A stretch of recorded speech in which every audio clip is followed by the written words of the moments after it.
Well, what I've put up is a motion that we need to have a Royal Commission or inquiry. I'd like to have a Royal Commission, but to put up an inquiry into NDIS and the NDIA. I think it's an absolute disgrace the way that has been run and the cost to the Australian taxpayers. I don't feel that it was written on the back of a napkin initially, and the way it's been abused by a lot of people in this country through fraud, I think it's disgraceful.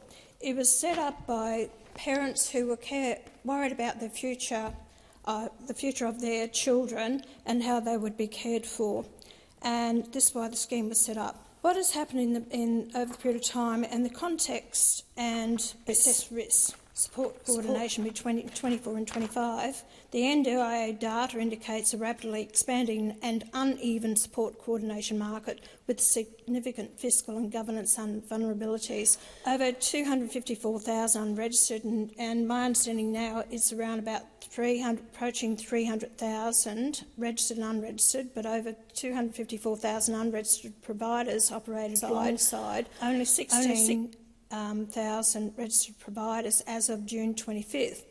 My understanding now it's around about 25,000 registered providers and about 280,000 unregistered.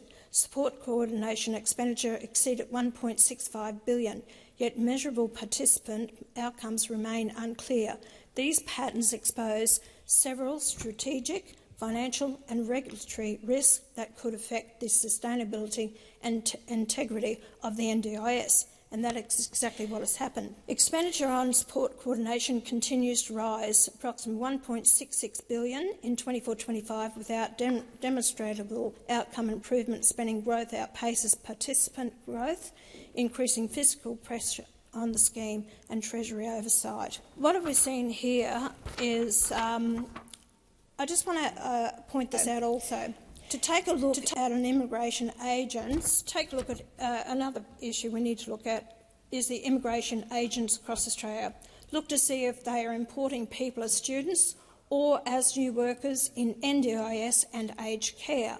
This is where our harm is stemming from a majority of cases. Additionally, they are often NDIS providers, RTOs, or the front for the RTO, which is funneling people into recognition of prior learning qualifications. And believe me, the majority of these, for this group of people, are not the robust RPL they should be. Nothing but harm and fraud is happening. There is a case where a shocking case has emerged involving Mumja Begum Kantara, a 60-year-old former migration agent who was banned from the profession for serious misconduct, yet still managed to register and run an NDIS disability support service in Melbourne and allegedly stole nearly $300,000 from the National Disability Insurance Scheme. Begum pleaded guilty to 14 counts of dishonest conduct after claiming around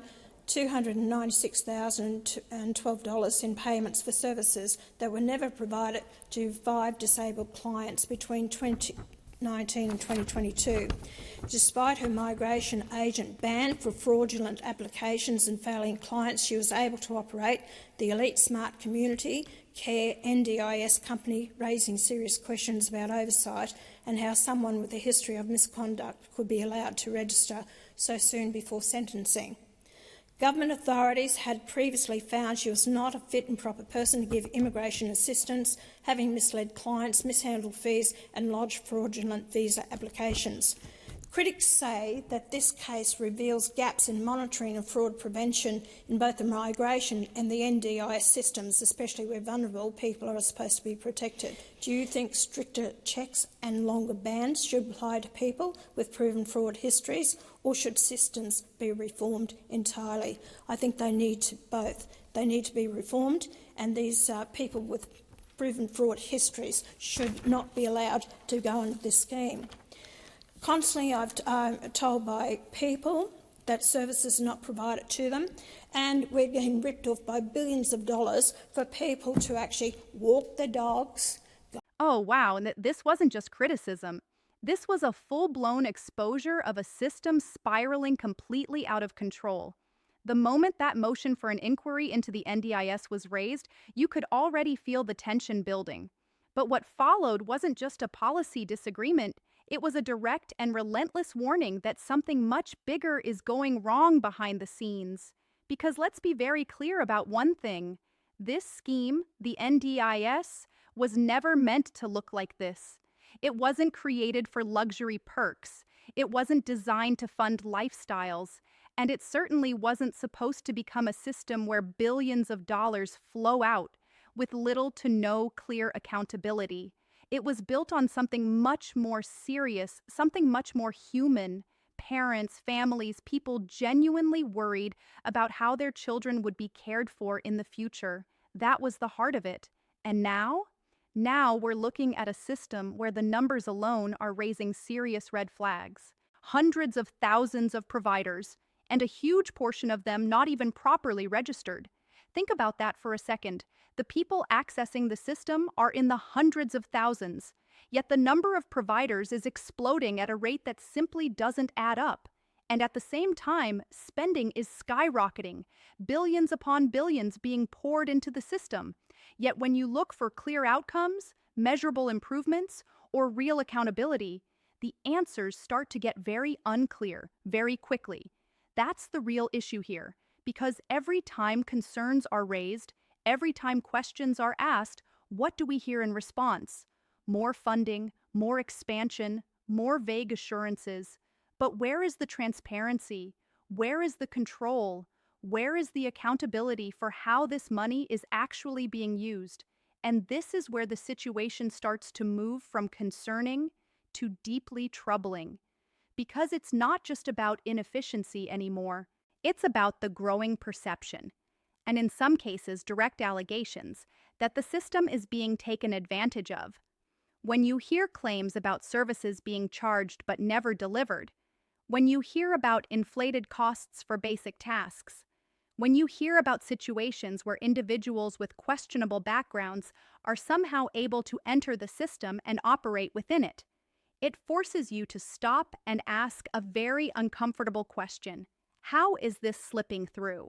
How is a system designed to protect vulnerable people becoming vulnerable itself? And the examples being discussed aren't small, isolated incidents.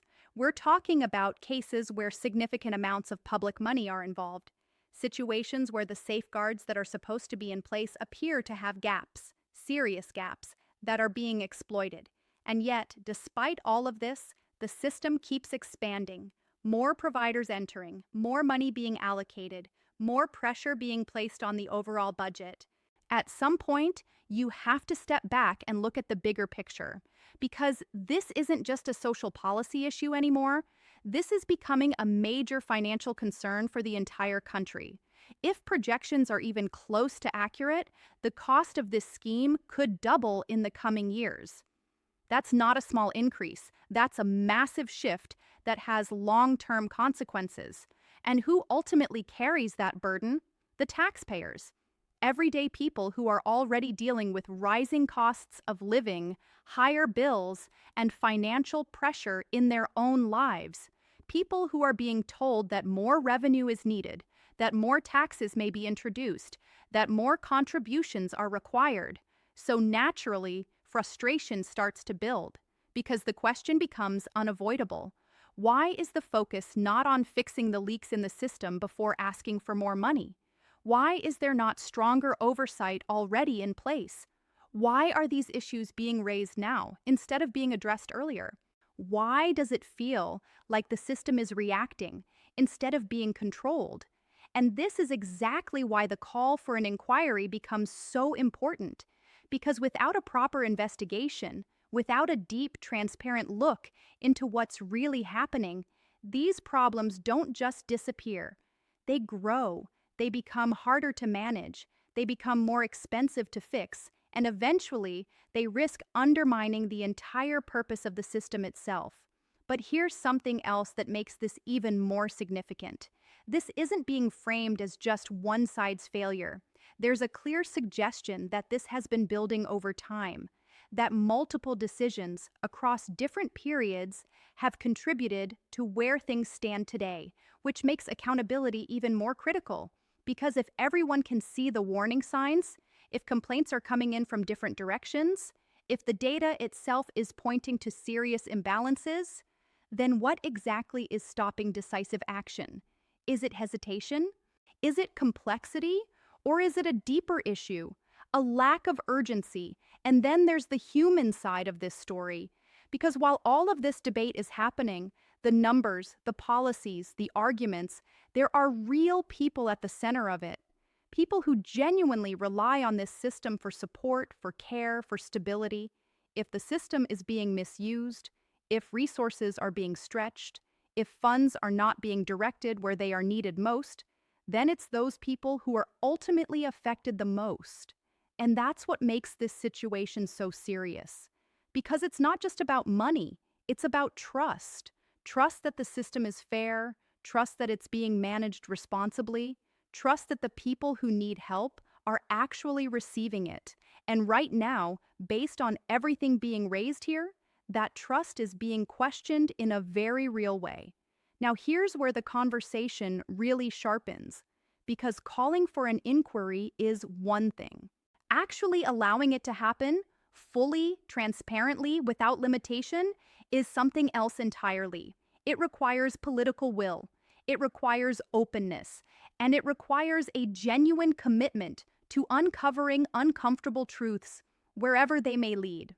So the real issue isn't just whether there should be an inquiry, it's whether there is enough willingness to follow through, enough willingness to ask the hard questions, enough willingness to accept the answers, and enough willingness to make changes based on what is found.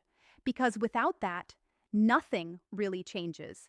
And the longer that happens, the more pressure builds, financially, politically, and socially. So here's the question that really matters, the one that goes beyond the debate, beyond the headlines, beyond the talking points. Do you believe a full inquiry into the NDIS will finally bring real accountability and control back into the system? Or is this just another moment of outrage that fades away while the same problems continue to grow behind the scenes?